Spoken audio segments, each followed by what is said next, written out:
we here at Skepchick, we have two panels that we recommended, and they booked them head to head. The other panel is next door, World Busters.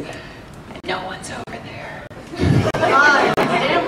And we have offered them the option of joining us over here. Yes, yeah. Right? Doing a mind meld. So they're over there right now taking a vote. PZ Myers is surrounded by like 15 people. Like deep, yeah, go to it. Deep in thought. They're very deep in thought, seriously considering whether or not they want to lower themselves to joining our filthy panel. So let's give them a few minutes. Melanie's gone out to see what they're doing. We have 1 minute to go before we're officially starting. Well, Melanie just went out. We need you always. You just don't want to be here? Don't feed into her need to be wanted. It's only going to encourage her. I'm all about encouragement. Well, I obviously am not. I'm just thinking, I was so hyped for today that I didn't see that. I was like, I'm going to convert.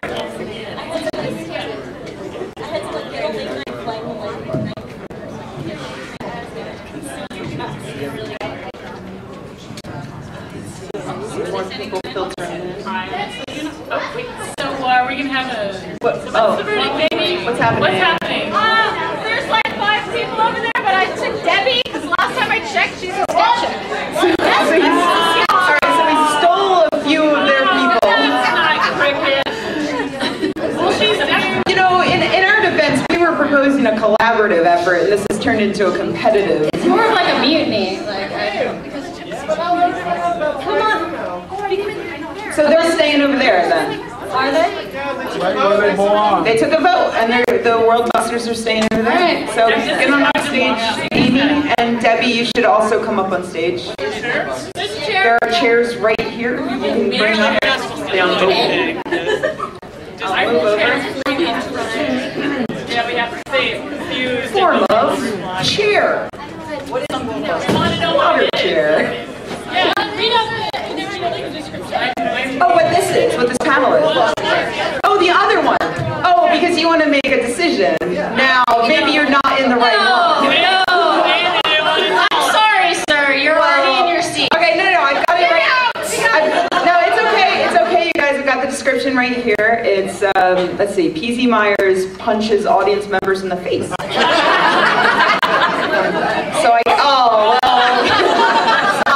Some people are going to be into that. Both of them members of the Skepchick network. Thank you, Ryan. Oh, good. Good rowdy crowd. Hello, everyone. Hi.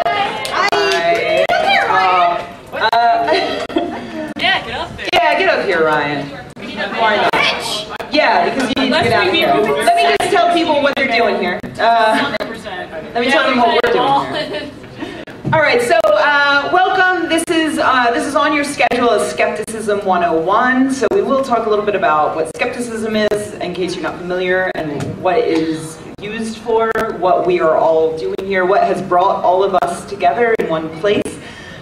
Basically, briefly, what skepticism is critical thinking. It's applying the process of science to everyday life, and skeptics as a community can be investigating anything from Bigfoot to cosmetic claims to vaccinations to global warming. Obviously, I'm not equating all of those things, just to make it clear. Just to make it very clear.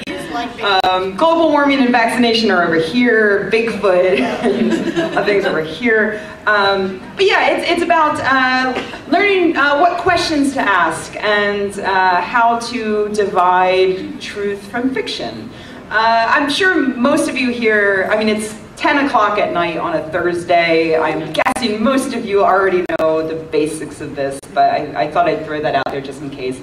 So the people up on stage right now are, everybody at the table here are writers for Skepchick at skepchick.org, where we discuss skepticism, science, critical thinking, feminism, secularism.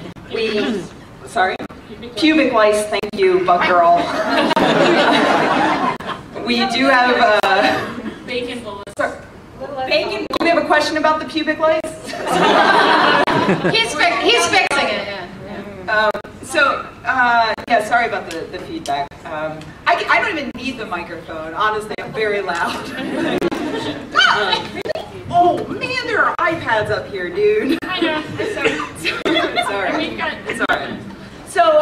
So yeah, that's what Skepchicks all about. But we've also, over the years, over the past 8 years or so that we've been in business, we've grown into a network of sites all based on similar ideals. So that includes Mad Art Lab, which is all about the intersection between art and science.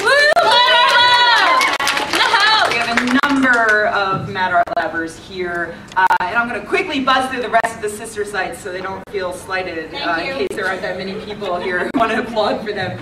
Our latest sister site is School of Doubt, which is for teachers by teachers. All right. We have Teen Skepchick, which is like Skepchick without the profanity. We have Puerto Rico, which is about LGBT issues in science. We have Swedish Skepchick, is Skeptica. It's grown into such a great, thriving network. And so to give you a brief discussion about some of the sort of things we talk about, I asked Anne over here from Mad Art Lab to come and talk to you very briefly about what she's doing up in our party room at room 227 tonight. She's going to go first because right after this she's going right back to room 227 to rock people's socks off. But Anne, tell us what you do here. Thank you, and Ryan's going to assist as well, because we both have things going on in the party room that you'll want to check out later tonight or later this weekend. So not like that. Now, in my panel.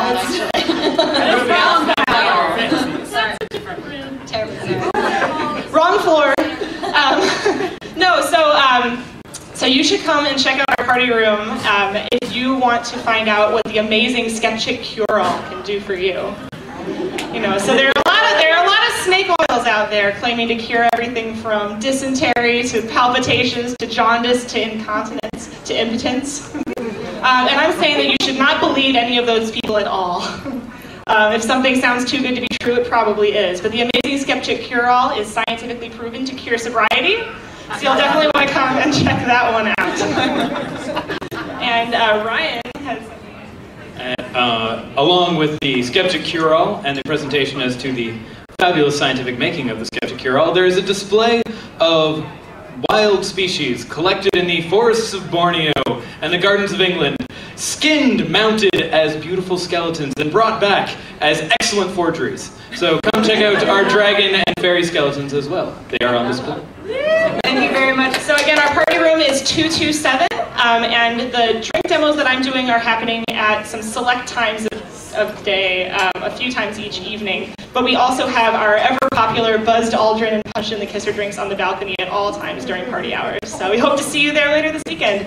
All right, thank you very much, Mad Art Lab.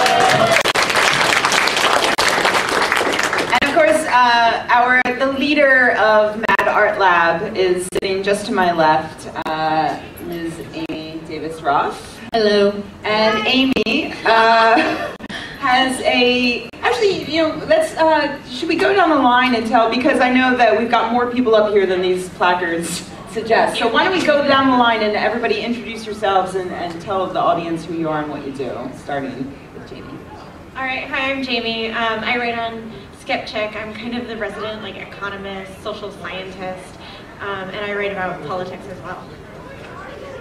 I'm Nicole, I'm the noisy astronomer. I'm obviously an astronomer, and I write on Skepchick very occasionally, and I write on School of Doubt as well about science education topics. I'm Bug Girl, and I'm an entomologist, and I don't know what else to say. Pubic lice.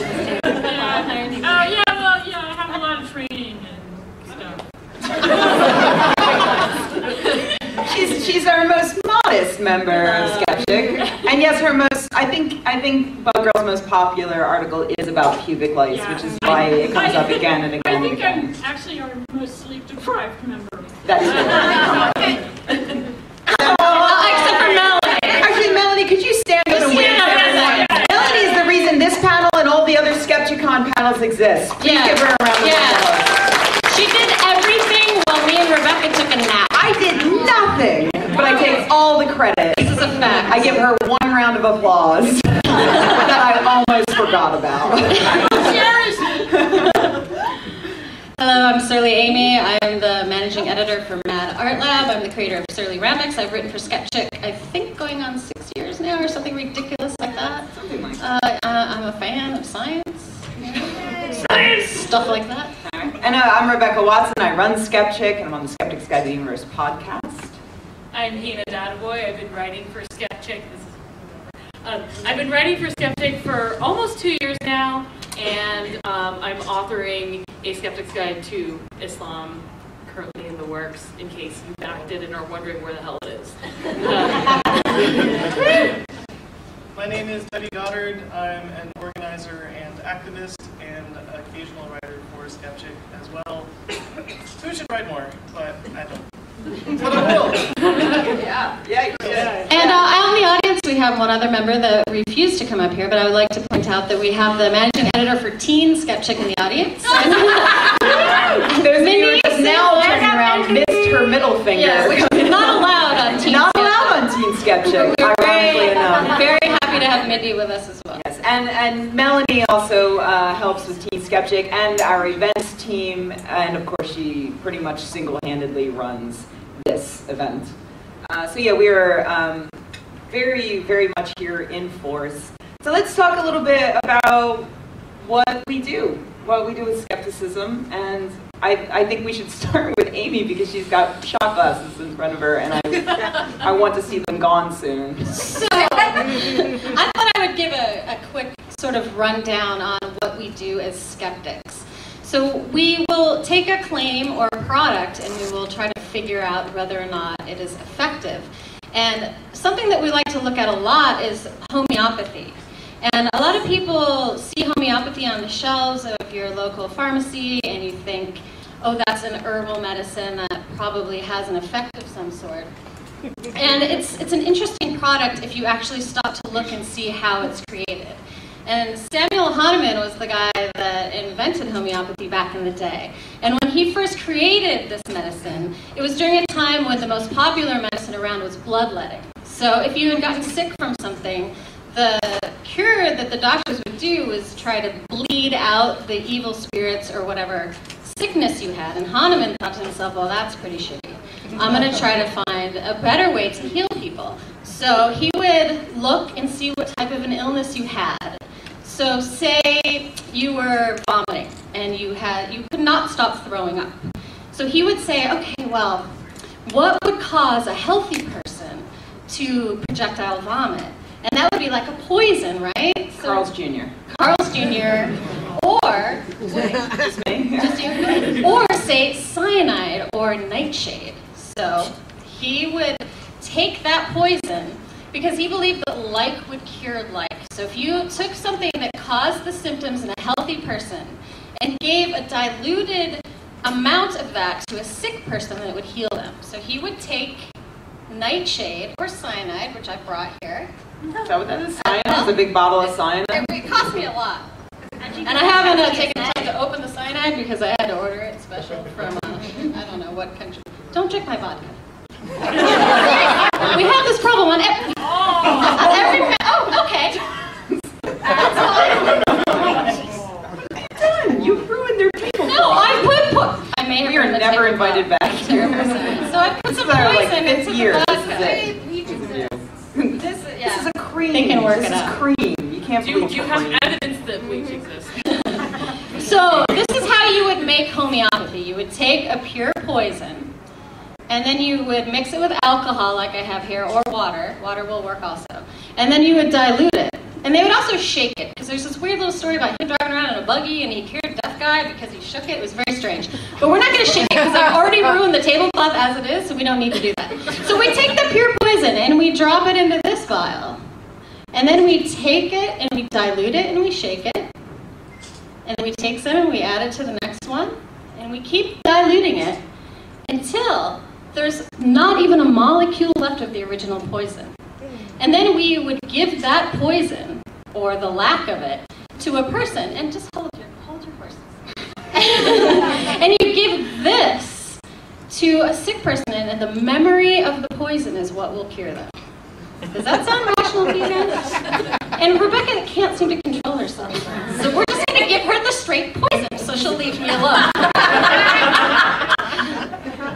How's that poison tasting? Good? It's delicious. It's cured the poison inside me. Soon my dream of taking over the Skepchick network will be complete. So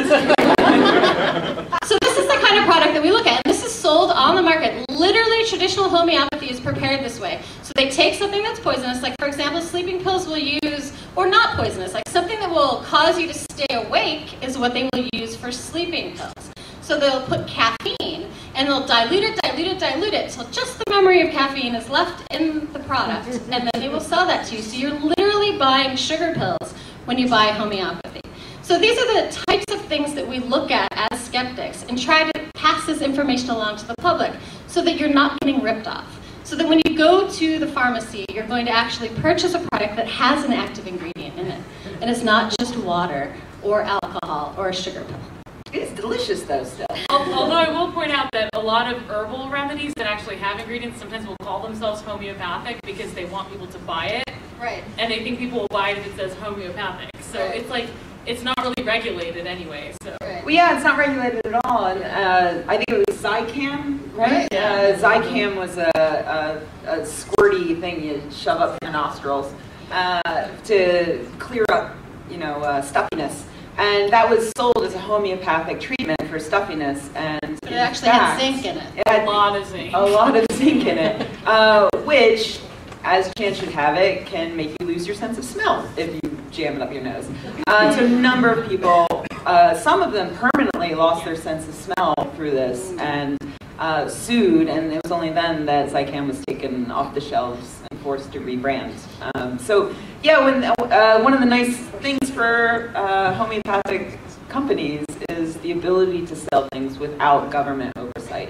And it's the same with vitamins and things like that. On my podcast, The Skeptic's Guided Universe, not this upcoming Saturday, but the next Saturday, we're going to have an interview with Paul Offit, who just wrote a book on this very subject about alternative medicine and how easy it is for companies to sell whatever they want to the general public, and how Paul himself works at a hospital, and they have a policy in which they allow patients to bring medications from home, so long as the doctors can guarantee what is inside those medications, so they know whether or not it's going to interact with the medications that the doctors are prescribing. And the problem they've been having is that patients are bringing in these supplements, and Offit would call the company and say, can you guarantee that what is in these pills is X, Y, and Z, what you have in your label? And they refuse to guarantee it. They say, that's proprietary information. And he's like, I'm not asking you, how you make it, or what magical ingredients are in it. Just tell me the active ingredients. Can you tell me for sure that there is X amount of Y drug in this?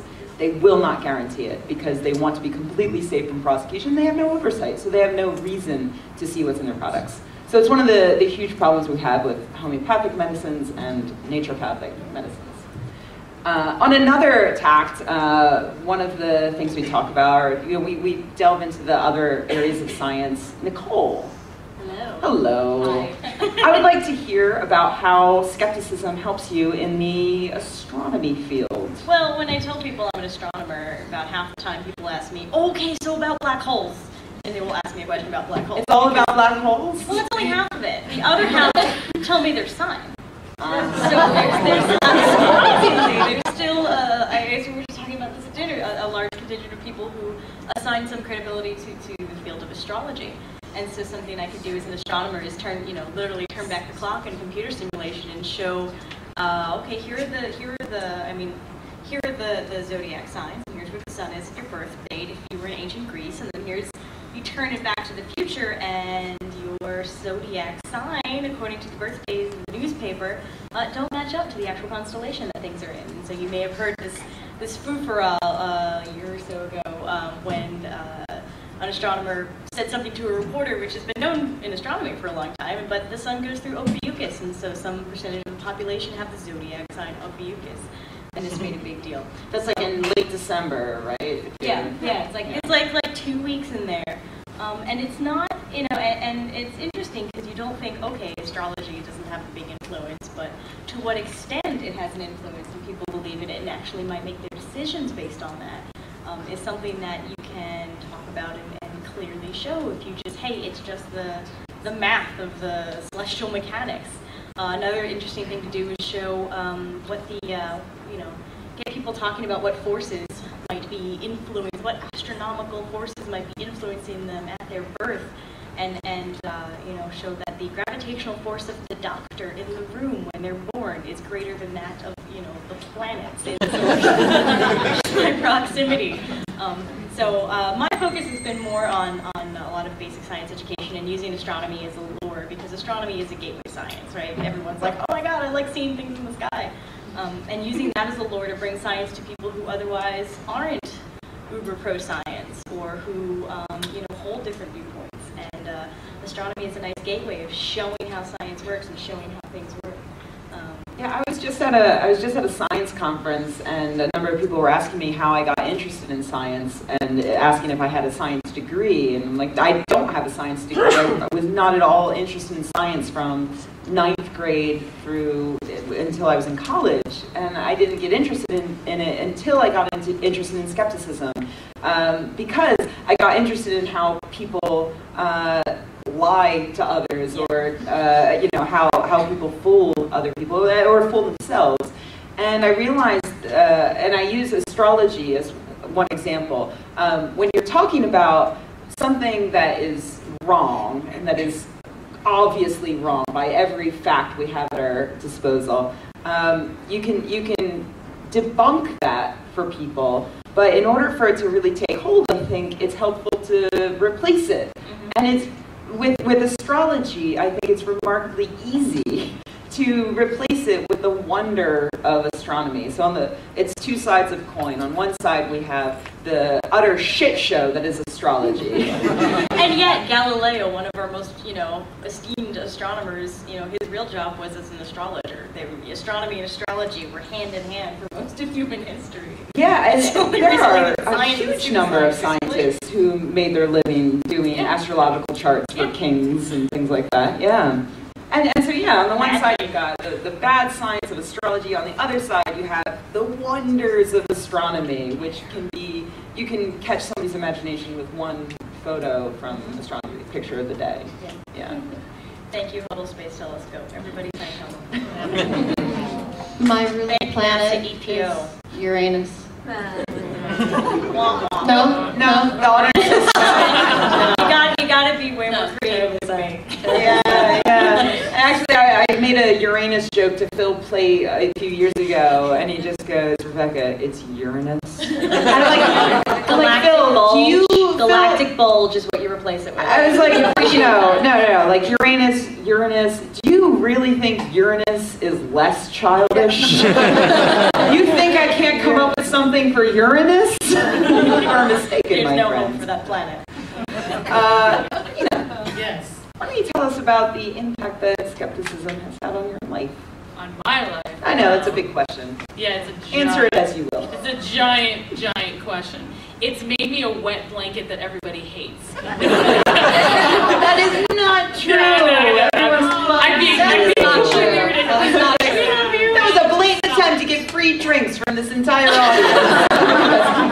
Because the drinks are already free. Here you go, Heina. No, I deconverted from Islam. I grew up Muslim, and it wasn't really skepticism that got me. I mean, it was a skeptical approach, but it wasn't. I didn't think of it as skepticism per se. But once I deconverted, I realized that there was so much of my life that I wasn't examining critically, that wasn't necessarily born entirely of religion. One example would be my mother is a big believer in what she thinks she calls it homeopathy, which she means is like naturopathic or herbal medicines. And through my interactions just with my family, because in a lot of ways, a lot of them believe a lot of funny stuff besides religion, what I've learned is to be more tactful. And that's what I'm going to talk about right now, actually. You know, it's really, when I first deconverted, I thought that I had come up with ideas and debunking that no one had ever heard of before. I was sure that if everyone just heard my arguments, then they would all just see the light. And so I go to my mom and dad and go, this is literally what happened. I'm like, I'm an atheist now because I have these arguments. And they look at me like, you've never heard these arguments before? Like, of course they're false. And I go, oh, okay. So in your head, you were seeing these newspapers that were like, 12-year-old girl destroys Islam. To be fair, it took me all the way until 18 to deconvert. But, you know, at 12, I was still a good, obedient child. But through that, I learned that, you know, it's all about how you present it, and it's all about going for the things that are most harmful. So it's not, I mean, even though you can sit there kind of on your high horse and go, well, I don't believe all that stuff, it's all irrational. You know, it's not so important to convince everyone that you're right. It's more important to convince people that things that they are doing that are directly harmful are not the best idea. And so I've become more strategic and I've become more tactful. And I think that's, in a lot of ways, it's way more helpful. So with my mother's herbal remedies, you know, one day she comes up to me and she goes, you take all these chemicals, what she means is Zyrtec for my allergies. But she's upset by the idea that I take a pill every day. It's very upsetting to her. So she comes up to me with these dried green pea looking things, little peas. And she goes, oh, your uncle got these from India when he was there, and, you know, the Hakim, which is like a witch doctor kind of, you know, he's been prescribing these to people for years, and you should take this instead, it's more natural. And I looked at my mom and I said, you know what's also natural? Marijuana. And she looks at me. That's not a bad thing. Yeah, no, it's not a bad whatsoever. I'm from California, I'm allowed. I have the script and everything. But that sarcasm didn't work. But what did work was when she came to me with another kind of remedy. I said, well, Mom, you know, do you have any information from people who've been taking it for all these years? Like, are they really okay? Because the Hakim has an interest in selling this to you. So, you know, he may be withholding information from you. Have you asked around to the village he's from, like, see if anyone has been harmed by it? And she said, you know, I never thought of it that way. And so it's all about just sort of sneaking it in. I think my favorite example of sneaking in a little skepticism is Avatar: The Last Airbender.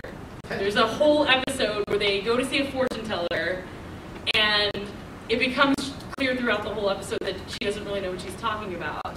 And there's one point where one of the characters is asked, well, can your science explain the rain? And he goes, yes, it can explain the rain. But, you know, it's being more tactful, it's going for the more harmful things rather than just trying to be right all the time, and also making it entertaining. So, you know, I'll share, another thing I'll do is, with family and also friends, I'll share really cool science stuff. I mean, who doesn't love a cool picture of, like, those creatures that live off of chemosynthesis in the hydrothermal vents? Like, everyone goes, whoa, you know. Like Snipply the furry lobster. Yes. Like, furry lobster. Really? Yeah.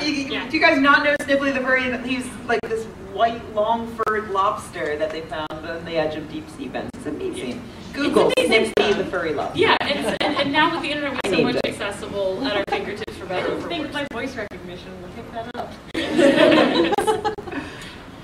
Yeah. Well, so, let's go from a family full of stuff you're always trying to explain. Debbie, you're one of the few people I know that I think I can say that you have been a skeptic your entire life. You have never believed in anything. You didn't have ample evidence to believe. Love or joy or friendship. She doesn't believe she's here right now. Buy her a drink later. I guess part of my story is similar to Heina's, that I also thought I invented atheism. I didn't know know the word for it, but in 6th grade in Catholic school, I had a lot of questions. Yeah, Catholic school makes a lot of people atheists, actually. And my dad was Jewish, and it was clear to me that they couldn't both be right. So I figured I had to pick one, but then I thought about the other religions and was like, wait, how do I know? And what about what the Greeks believed? And also, what if everyone 2,000 years from now is worshipping Aslan? So, I can totally imagine that. So thank you also to C.S. Lewis for making me an atheist. Yeah, you're not even, I want to make it clear that you're not even exaggerating. I'm not. Tiny Debbie was actually sitting there stressing over Aslan being a Jesus figure. I didn't know he was a Jesus figure until years later. It was cool enough to be something that some people could fall into worshiping in the future, I figured. And so I thought, like, maybe they're all just stories. Maybe there is no God. What? And I told my teacher the next day, because I was really excited by this idea, so I told Sister Therese. She was less excited about it than I was, but I honestly thought she was going to be like, wow, that's so cool. Like, what a great, I have to think about that. Let me talk to the other nuns about it. Like, it would be too much for them, and they would bring it to the priests. I don't know, I was like 10. Hey, other nuns, have you heard about this atheism thing? I actually didn't have a 12-year-old girl destroys Catholicism. I didn't have a word for it until a couple years later in my religion book in 8th grade when they were like, atheist, one who denies God, agnostic, one who says they can't know, and I was like, oh, there's other ones. So I started a philosophy club when I got to high school, which was a Catholic school too. And then I eventually lost my scholarship there because I started a philosophy club and wrote the wrong kinds of papers in religion class. So yeah, then I became more of an atheist activist type. But also, simultaneously, my father used to be a professional magician, and I wanted to mention this because, Rebecca, you have a similar background here where I think part of what got us into skepticism was being magicians and learning about magic, and magic is the art of deception. How do you deceive people? How do you distract their attention from this to that? So there's a lot of psychology, and there's just a lot of like the tricks of manipulation. But as a magician, you tell people, like, I'm deceiving you, like, watch this. And you're not like, hey, I've got psychic powers, I just did this thing. And so when you see people who are like, hey, I've got psychic powers, I just did this thing. Hey, I can bend spoons with my mind, no, for real, now give me money. Like, you get really mad at them. You're like, you are peddling a bunch of bullshit, and like, really, that's not right. Anyone could learn this, and then they'd see that you're not bending a spoon with your mind, you're not, able to predict the future, you don't have psychic powers. And for those who are engaged in that, who are making money from it and really harming people with it, like, yeah, you get mad, you're like, no, if I just teach people how brains work, how to think, how to address this stuff, if I can also show them that sometimes people are out there to kind of harm you, to trick you, then like things will be better, the world will be a better place. Yeah. And so, as a teenager doing magic shows and stuff, I got into skepticism that way, and there's a long history of people involved in the skeptics movement and skeptic organizations who were magicians and got involved for the same reasons, and used that background to be able to teach people about the art of deception so that they are less likely to get fooled in the future. And that's, yeah. The most famous being Houdini, probably. Houdini spent a lot of his time in his later life investigating psychics. He did one of the most famous investigations of Marjorie, who was this famous psychic medium in Boston who would produce, she would do these sessions in the dark where people would be gathered around a table all holding hands, and then there would be knocking and sometimes productions of ectoplasm. I think one of my favorite Marjorie facts is that ectoplasm, she was occasionally forced to do this naked to prove that she wasn't hiding anything in her clothing, and yet she still managed to produce this ectoplasm. My favorite Kool-Aid. So the prevailing theory on this is that she was hiding it in a very clever place that they could not strip from her. And despite the fact that Marjorie... Vagina. That's the end of the panel. Thank you, Nicole. Thank you. Fun linguistic fact, the word vagina comes from the word sheath, so it's like... There you go. Yeah.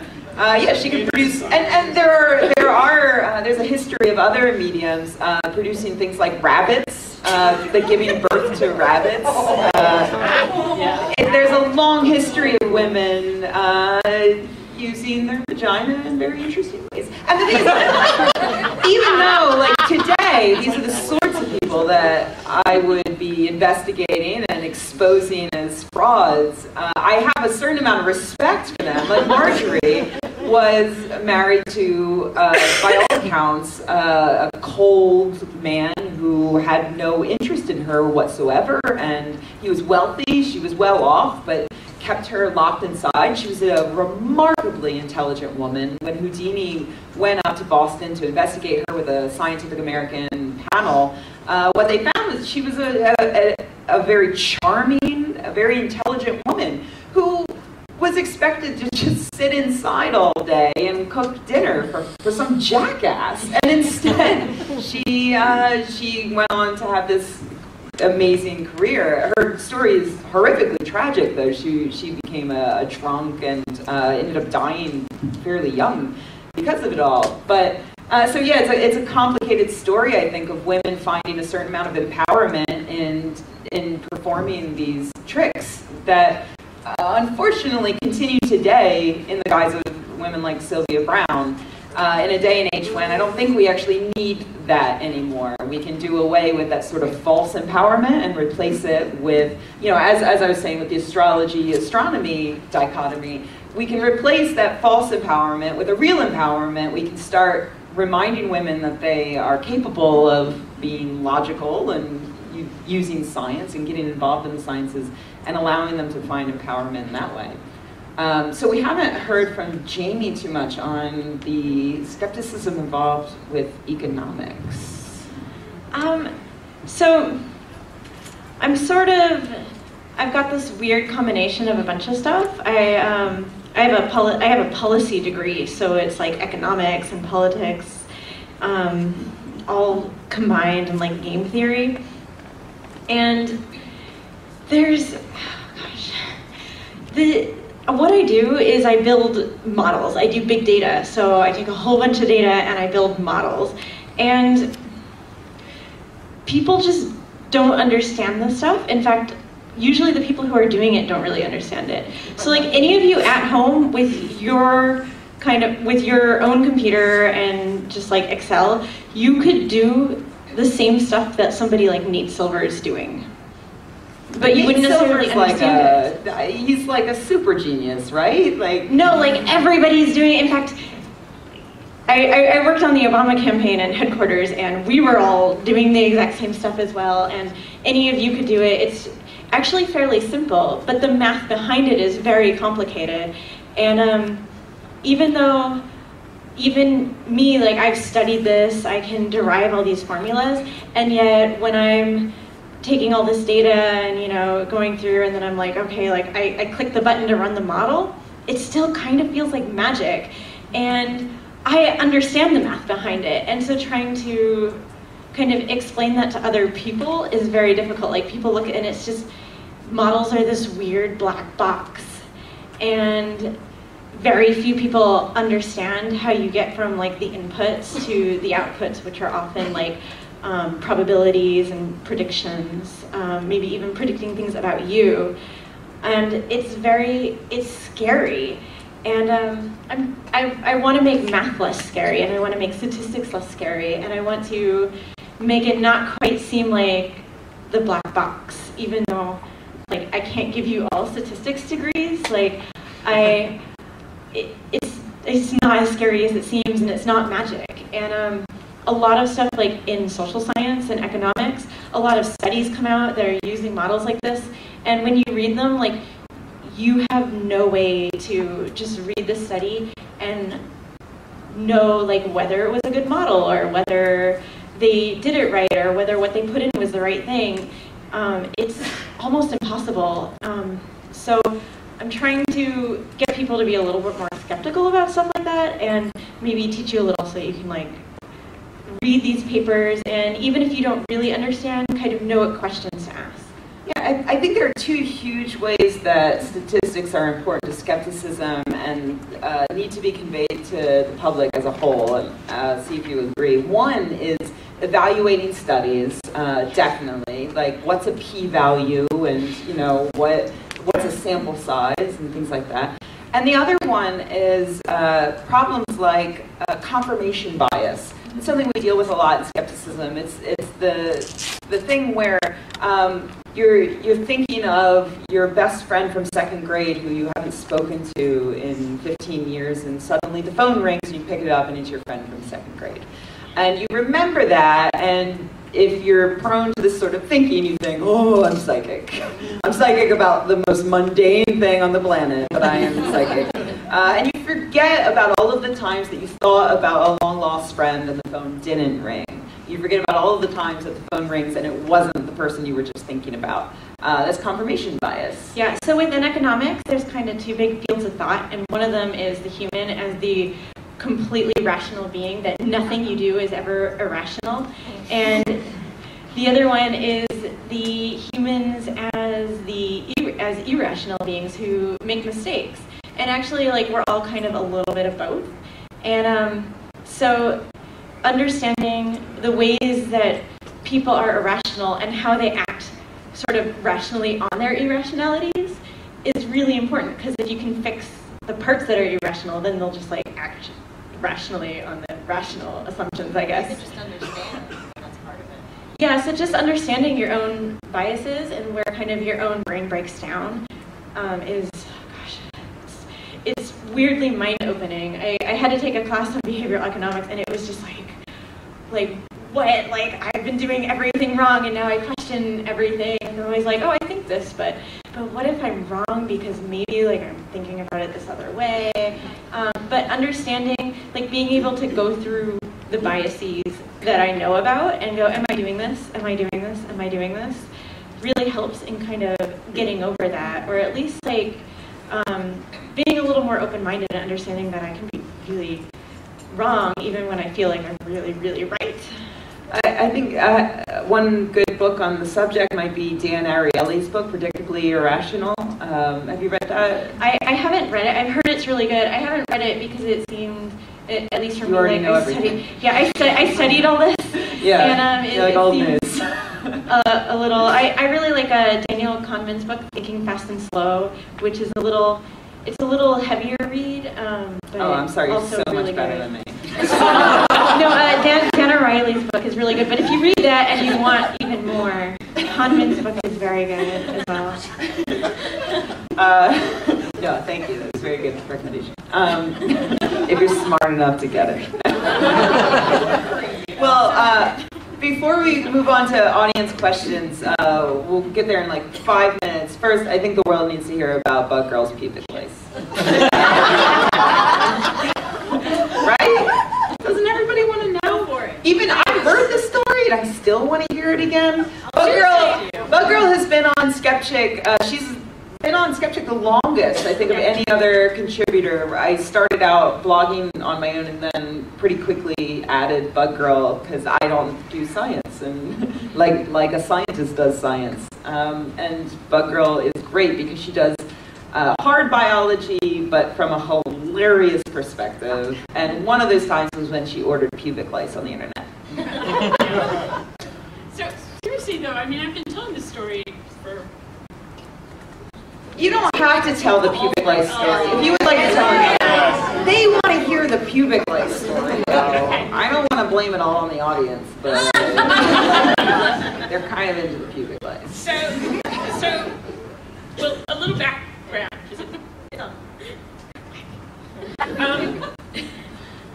So basically, as an entomologist online, you get a lot of emails. And the emails are almost always something along the lines of, Dear Bug Girl, I think I've had a botfly living in my ass for the last 25 years. By the way, are there any children in the audience? No? Great. Good. So I've attached 10 JPEGs for you to look at. Could you tell me what you think? I'd like your professional opinion. And so I got one of those emails, and this one was, Dear Bug Girl, my boyfriend says he wants to give me pubic lice. calls them love bugs. And he says it's going to be the ultimate expression of our love as they scamper between us while we're making out and share our blood. Is this a good idea? I'd like your professional opinion. And so I wrote her back and I said, no. That's not a good idea. And she got really mad. Because when she emailed a random person on the internet about her sex life and whether she should get crabs or not voluntarily, she apparently was expecting a different answer.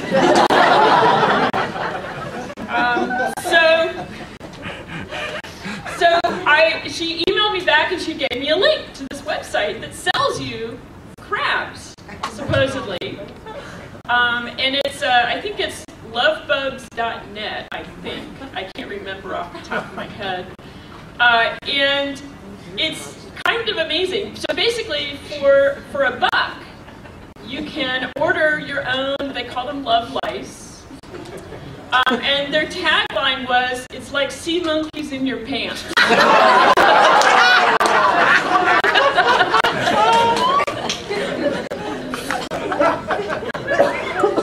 We didn't do that. The little crown. A little castle. I'm trying not to go too, yeah. Anyway,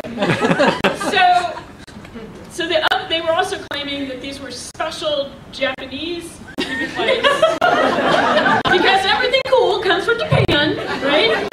And they didn't really suck your blood; they just sort of nibbled.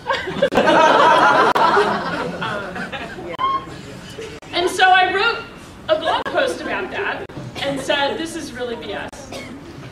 And then a reporter called me and said, "Hey, if I order some lice for you online, will you look at them and tell me if it's really pubic lice?" And I said, "Sure!"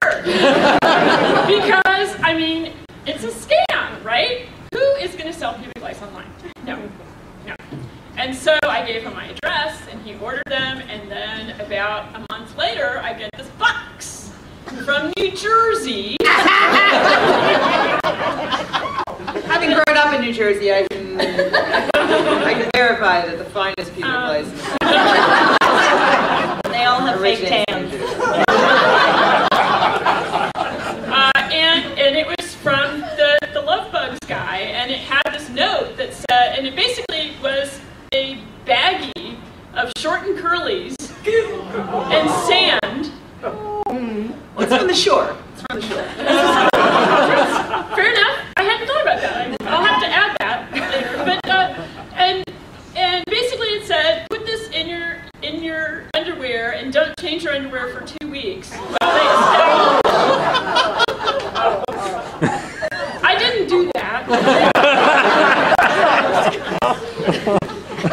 She's never going to share a carbide with me again. What I did was I took him up to the lab and looked under the microscope to see if I could actually see any pubic lice. And there was nothing there, other than, I mean, I can tell you that, I mean, I'm pretty sure that Mr. Sea Monkey Crab Lice is a natural blonde. And that's about it. So match the drave, so. So yeah, so that was a little difficult. That was actually, I had only been at my new job about a month, and so it was a little difficult to explain when you walk in with a baggie full of pubes. You know, I bought it on the internet. Well, you know, it's science. Yeah. Let me get this straight. A man called you and said, "I'm going to send you pubic lice," and you gave him your address? Yeah, we need to have a long talk about what skepticism truly is. It was the San Francisco Chronicle. So he said. Like, do I only order pubic lice for the New York Times? Well, you do need to draw the line somewhere. Right? Well, all right. Well, thank you for sharing that. We did have have a few questions, and we have a little more than 10 minutes to chat with audience questions. So we have one over here. Yeah. I was about to ask the question, but you sort of answered. And that question is, well, how to read models is fine, but maybe there needs to be some sort of crowdsourcing of this. I kind of do that when I read an article and I read the comments on it.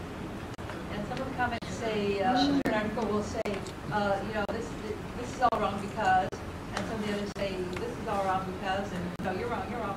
But sometimes I think I'm getting some good information out of it. Now, this could be maybe more organized. I have no idea how I would read an economic model and find out whether the two economists were wrong about what. Yeah, so one of the problems is that a lot of economists do not have very good communication skills. It's kind of the stereotype, and it's fairly true. But yeah, a lot of it, like, sometimes it's just so complicated that as a layperson, like, you're not really going to understand it. And I don't know if crowdsourcing is necessarily best, but maybe going to an expert or seeing what experts have to say about it. There are actually, though, there are crowdsourcing solutions. There's one that already exists, and there's one that I'm currently in talks with some really interesting people. They're trying to launch a cool project that will probably go into beta soon, and so when that happens, I'll announce it on Skepchick and maybe through my Twitter feed. But in the meanwhile, there's another project called Rebutter, R-E-B-U-T-T-R, I think. And Rebutter is an add-on you can download to go onto your browser. And what happens is when you load up an article, it'll pop up with little flags that show that the thing you're looking at is rebutted at this link. And they'll flag logical fallacies and things like that. They'll call out problems in whatever you're reading. So the problem with it is, you know, you have to get a lot of people on board, and the only people who are seeing the rebuttals are the people who have downloaded Rebutter. So it's probably not getting out to the people who really need it. But yeah, and there's this new project that I'm helping out on that is pretty exciting and will do kind of what Rebutter does, but more expansive. So it would involve having people read an article and evaluate it in full and look at the logical fallacies and whether the headline matches what the article says and whether or not this is backed up by data and things like that. And it's pretty exciting. Could I just ask, how far back does this go? I mean, there's some, I guess, articles that have been withdrawn years and years ago. Yeah, Rebutter has only been around for, well, it's been around for a couple of years now, I think, right? But, and it could, you know, you could call up a website that's several years old and add a Rebutter thing to it. So there's no expiration date on it in that respect. The new project would deal with new articles that are coming out, although I've been talking with them about this very problem that we have. Mostly if people, when you get in an internet argument, let's say about homeopathy, someone will cite this study as proof that homeopathy is real. I'm in talks with people to figure out how to solve this problem of it'd be nice to have one place to go to look up an article and immediately get like a concise response of what's wrong with that, like how explaining what the sample size was, for instance, or explaining that it's a preliminary study and that follow-up studies have shown X, Y, and Z, things like that. Basically explaining scientific studies in more layperson language to allow people who are having arguments on the internet who are using science to back up their arguments to do it better. So those sort of things are in the works. I'm sorry, I don't know who had their hand up first, so I'm going to go here and then I'm going to come back over here. So speaking of internet arguments about homeopathy and what have you, one of the most common sort of arguments that I hear when I'm talking to people about that kind of thing is like, well, Western medicine is totally funded by pharmaceutical companies that are just looking to make a buck, and this makes me feel better. So what is the deal? What is the harm? And so I was wondering how you respond to that. So for those who couldn't hear, the question was about what do I do when someone in an internet argument says, well, that's Western medicine, it's funded. You know, the big pharma argument is how I think we all know it. And it's a great question to bring up because this does happen all the time.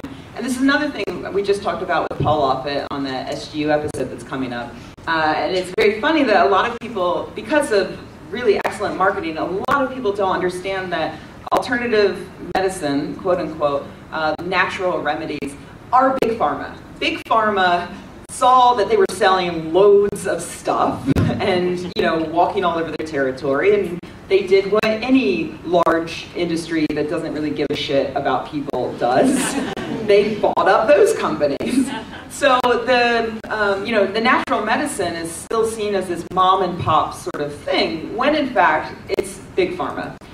With exactly the same goals as big pharma, selling you something. So, I mean, my first response to anybody making the big pharma argument is first to get them on my side by saying, I hate big pharma too.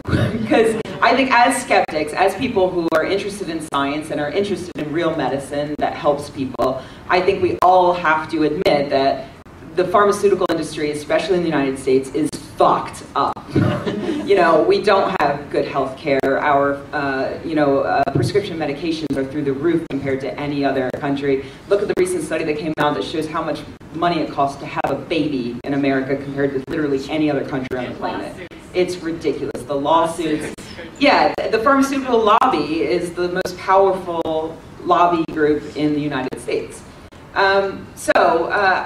Talking about things like that can really help. I think putting yourself on the same level as somebody that you are quote-unquote arguing with can really help. So that's usually what I start with, and then I go on to point out that, the pharmaceutical industry now controls the natural medicine industry. And one other thing I'll mention, not to dominate, I'm sorry, but one of my top recommendations for anybody you know who's on the fence or who likes natural medicine and you want to kind of slowly bring them over to the light side is a book that Simon Singh and Edzard Ertz teamed up to write. It's amazing, which is called Trick or Treatment. Trick or Treatment, thank you. Trick or Treatment. It's one of the greatest books because they write for the person who's on the fence. They start out, their opening example is the greatest example I've ever read in any book in my life, and it is the story of the first clinical trial, the first blinded trial, talking about how the British Navy figured out scurvy by one doctor on board a ship separating sailors into groups. One group gets apples, one group gets lemons, one group gets meat, and one group gets whatever everybody else was normally getting. And what they found was in two of the groups, they kept dying. In the apples group, they stayed sickly. Back then. they stayed sickly. And in the lemon group, they got better. They didn't know how it worked. It didn't matter.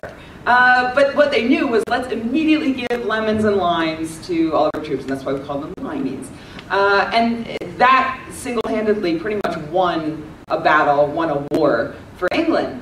And today, we would call that solution alternative medicine. Because, I mean, isn't it? The solution was just fruit. The doctors didn't know why it worked. They just knew that it worked. But we don't call it alternative medicine. We call it medicine because it works. So I think it's a great example of the difference between real medicine and alternative medicine. So Trick or Treatment is a great book, highly recommended. Anybody have anything? I do, actually, because I worked at a pharmaceutical and I also worked for a pesticide company. And usually, I have learned to say, do I look evil? That's not good. No. But generally, just if you ask someone to really think about, do you really think that people are competent enough to have a massive conspiracy at that level? Really? But a lot of it also is talking about the history of our drugs and our medicine, and I agree with everything you've said about how our healthcare system could be a lot better. But ultimately, we are so lucky. I mean, I would not be alive right now if it were not for pharmaceutical drugs. That sounds a little bad too. But so it's both a curse and a blessing. And to be able to think about, okay, what's the evidence that someone can put forward? And one of the websites that I want to shout out to is one of the things you said was, what's the harm? There's a website called What's the Harm that's about basically people who have managed to really, really hurt themselves. And so that can be one way to say, you know, I don't want to tell you what to do, but I do want you to think carefully about the choices that you're making and make an informed choice. Because that's often the best you can really hope for sometimes. So, yes. This question is for Jamie. With things like global warming, there's a scientific consensus, so it's easy, I can say, well, I trust the scientists, because there's a consensus. But I mean, we have to go in and vote, and with, at least from what it looks like when you read the news, there isn't economists disagree with each other on a lot of things. And so how is a layperson to know if he should agree with Paul Krugman or with, I forget, the conservative economists? Or there's also, it seems like there's all sorts of different kinds of economic thought that are, none of them has a very large consensus that I can tell. And I don't know how I should be skeptical and evaluate things. So, I mean, with something like climate science, I mean, that's science. So the basic questions on, like, are humans producing it, is it real? That's all the scientific side. When you get into what should we do about it, that is both sort of the science and the economics of it. You know, how costly is it going to be? How efficient is it going to be? So there's definitely, like, economists agree, but economists also have a lot of consensus on a lot of things that the public does not have consensus on. So I know there's a, oh gosh, I read about it on Skepchick. I can't remember what it's called, but it's a panel. I know.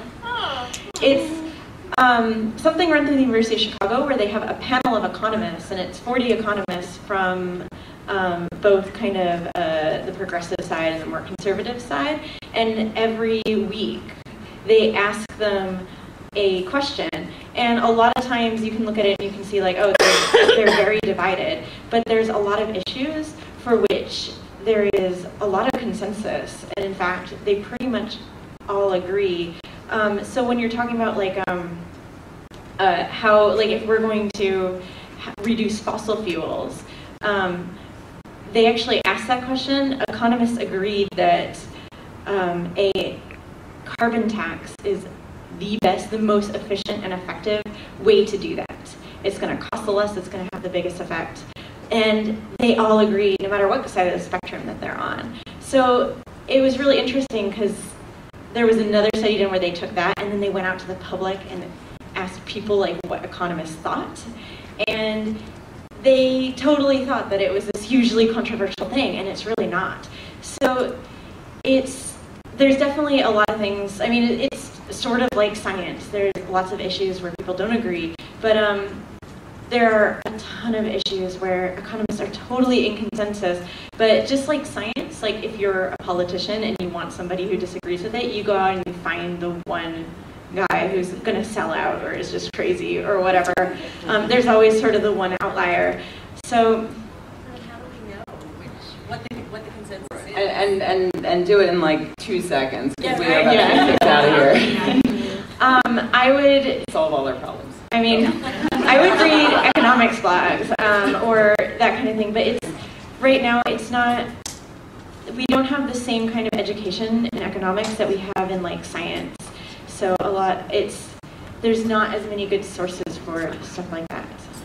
Read Skepchick, basically, and Jamie will blog about this later and give you all of this. We have to run. Thank you so much, everyone.